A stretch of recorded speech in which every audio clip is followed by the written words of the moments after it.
Iran और America के बीच अब बातचीत की नई कोशिश शुरू होती नजर आ रही है, लेकिन इस बार आमने सामने नहीं बल्कि परोक्ष तौर पर बातचीत की संभावना दिखाई पड़ रही है। पाकिस्तान में ईरान के विदेश मंत्री पहुंच चुके हैं और अमेरिकी प्रतिनिधिमंडल के पहुंचने की संभावना है। पहले दौर की बातचीत फेल होने के बाद अब दूसरे दौर पर पूरी दुनिया की निगाहें लगी हैं। इस पूरी बातचीत की मध्यस्थता कर रहे पाकिस्तान की क्रेडिबिलिटी पर भी कई गंभीर सवाल खड़े होते रहे हैं।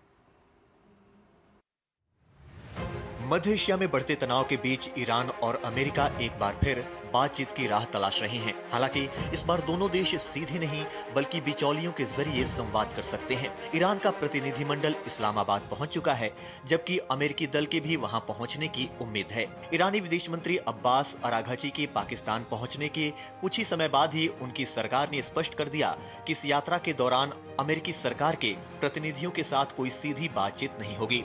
विदेश मंत्रालय के प्रवक्ता इस्माइल बाकाई ने एक्स पर लिखा कि ईरान और अमेरिका के बीच कोई मीटिंग होने का प्लान नहीं है। ईरान के ऑब्जर्वेशन पाकिस्तान को बताए जाएंगे।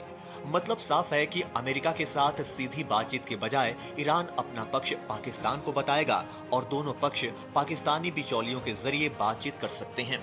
इस बीच राहत की बात यह है कि इजरायल, अमेरिका और ईरान के बीच युद्ध के पहली बार तेहरान के अंतर्राष्ट्रीय हवाई अड्डे से वाणिज्यिक उड़ानें फिर से शुरू हो गई हैं।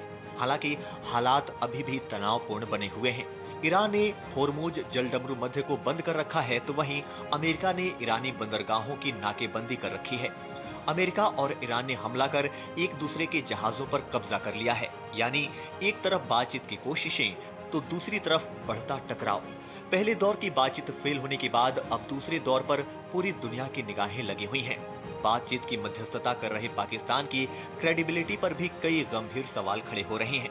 अब देखना यह होगा कि क्या ये परोक्ष वार्ता तनाव को कम कर पाएगी या हालात और जटिल होंगे।